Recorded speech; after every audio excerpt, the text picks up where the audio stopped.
Oke, sebelumnya assalamualaikum warahmatullahi wabarakatuh. Halo teman-teman semuanya, gimana nih kabarnya hari ini? Semoga sehat selalu, sehat dan semangat ya. Teman-teman, kan malam ini kan malam Minggu ya, yang biasanya malam Minggu ini identik dengan hangout, nongkrong atau santai-santai.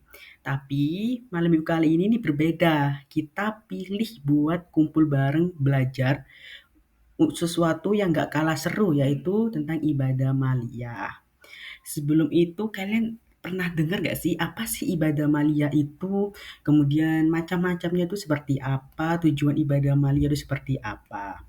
Sebelum itu teman-teman tenang dulu. Materi ini nih gak bakal bikin ngantuk, malah bakal bikin kita makin paham gimana caranya jadi financial superhero versi Islam.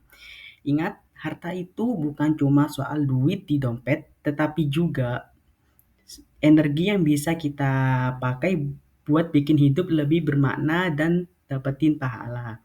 Jadi, siap-siap ya. Kita bakal seru-seruan nih malam ini, yaitu belajar sambil upgrade skill ngatur keuangan ala muslim kekinian. Daripada buang-buang waktu, yuk kita langsung gaspol ke slide pertama, yaitu pengertian dari ibadah maliyah.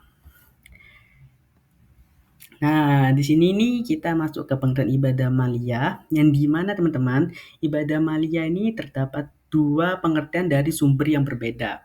Yang pertama menurut sumber dari makalah dan penjelasan umum, yang kedua menurut Ustadz Isnan Anshori. Yang pertama itu pengertian ibadah maliyah menurut penjelasan umum dan makalah ya. Jadi, ibadah maliyah itu adalah amalan ibadah yang lebih banyak dilakukan dengan sarana harta benda, yaitu menggunakan harta yang Allah karuniakan untuk hal-hal yang Allah cintai dan ridhoi seperti zakat, infak, dan sodako. Nah, di sini tuh ada kata zakat, infak, dan sodako. Mungkin teman-teman pernah dengar ya, zakat itu kan zakat kayak gimana, infak kayak gimana, dan sodako kayak gimana. Yang kedua ini ada menurut Ustadz Isnan, yaitu ibadah maliyah adalah setiap ibadah yang dilakukan seorang hamba dengan mendermakan hartanya seperti menunaikan zakat dan bersedekah. Nah, di pengertian kedua ini juga ada nih teman-teman, kata zakat sama seperti pengertian pertama. Apakah zakat ini termasuk macam-macam ibadah maliyah ya? Apa bukan ya? Biar tahu kita masuk slide berikutnya ya.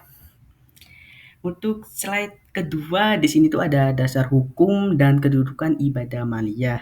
Jadi, dasar hukum ibadah maliyah itu didasarkan pada perintah Allah dalam Al-Quran dan hadis, seperti kewajiban zakat dan anjuran infak serta sedekah. Nah, di dasar hukum juga ini ada kata zakat, infak, dan sedekah nih teman-teman.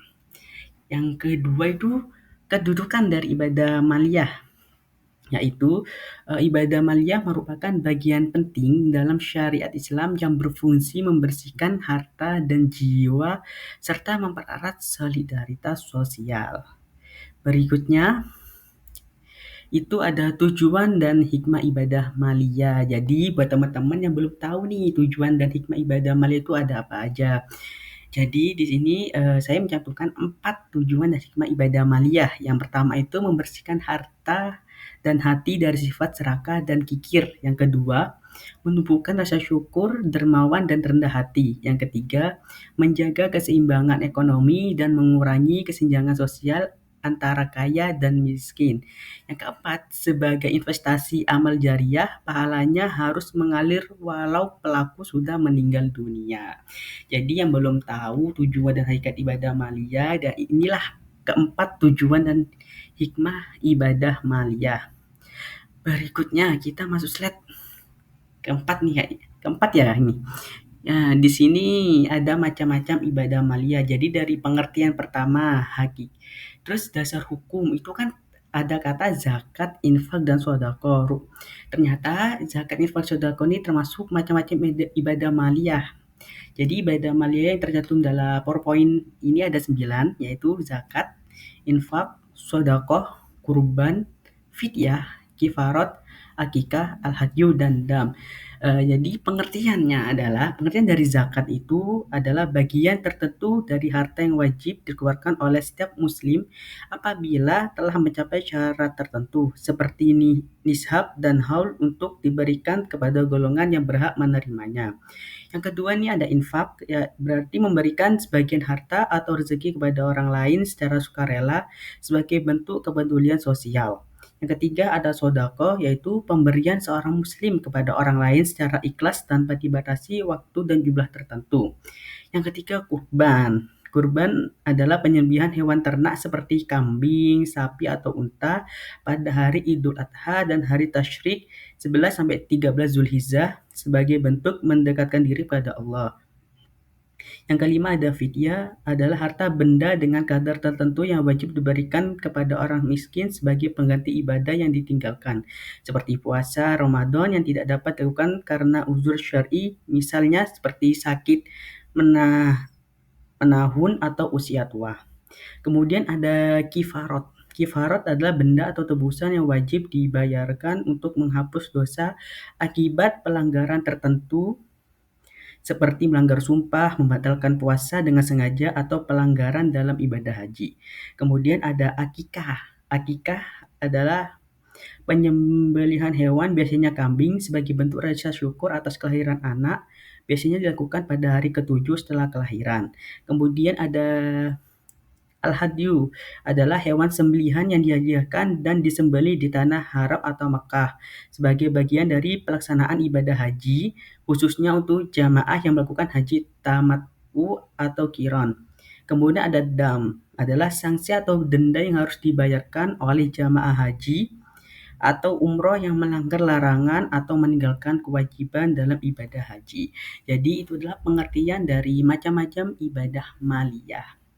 Kemudian di slide berikutnya ada fungsi ibadah maliyah. Jadi ibadah maliyah ini memiliki 3 fungsi, yaitu fungsi spiritual, fungsi sosial, dan fungsi ekonomi. Yang dimana setiap fungsi ini memiliki contohnya. Yang pertama dari fungsi spiritual adalah mendekatkan diri kepada Allah, menanamkan keikhlasan dan keimanan.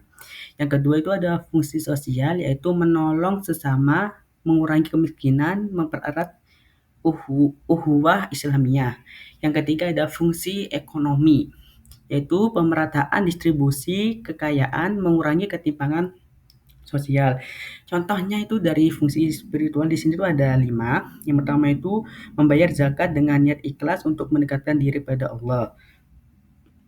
Kemudian memberikan sedekah tanpa mengharapkan balasan duniawi sebagai bentuk keimanan. Kemudian yang ketiga melakukan infak secara rutin untuk membersihkan jiwa dari sifat kikir. Yang keempat berkurban pada hari Idul Adha sebagai wujud penghambaan dan ketaatan kepada Allah. Yang kelima melaksanakan puasa dan membayar fidyah jika tidak mampu berpuasa sebagai bentuk taat dan ikhlas. Kemudian kita masuk ke contoh fungsi sosial, terdapat 3 contoh nih teman-teman untuk fungsi sosial. Yang pertama itu menyalurkan zakat kepada fakir miskin untuk membantu kebutuhan hidup mereka.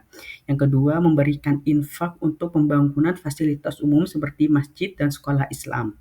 Yang ketiga menyumbang sedekah kepada korban bencana alam agar mereka terbantu. Yang ketiga itu kita masuk ke contoh fungsi ekonomi ya. Di sini terdapat 5 contoh. Yang pertama itu zakat mendistribusikan kekayaan dari orang kaya ke yang kurang mampu sehingga terjadi pemerataan. Yang kedua, infak untuk pembangunan fasilitas kesehatan yang meningkatkan kesejahteraan masyarakat. Yang ketiga, sedekah yang meningkatkan daya beli penerima sehingga mendorong pertumbuhan ekonomi lokal. Yang keempat, membantu mengurangi kesenjangan sosial dengan memberikan bantuan modal usaha kepada mustahik. Yang kelima, menumbuhkan keberkahan harta bagi pemberi yang berinfak sehingga harta berkembang dan berkelanjutan. Contoh praktik ibadah maliyah nih. Di sini ada contoh praktik ibadah maliyah dalam kehidupan sehari-hari. Yang pertama itu membayar zakat penghasilan seperti zakat fitrah atau zakat mal. Yang kedua itu memberi infak dan sedekah kepada fakir miskin, anak yatim, atau pembangunan masjid. Yang ketiga tuh berkurban saat Idul Adha. Yang keempat itu melaksanakan akikah untuk anak yang baru lahir. Jadi itulah pengertian dari materi kita yaitu ibadah maliyah, dari pengertian, terus fungsi ibadah maliyah, contoh dalam kehidupan sehari-hari dan lain-lain. Itu saja yang bisa saya sampaikan. Selebihnya mohon maaf kalau ada salah kata dalam penjelasan materi malam ini. Saya tutup. Wassalamualaikum warahmatullahi wabarakatuh.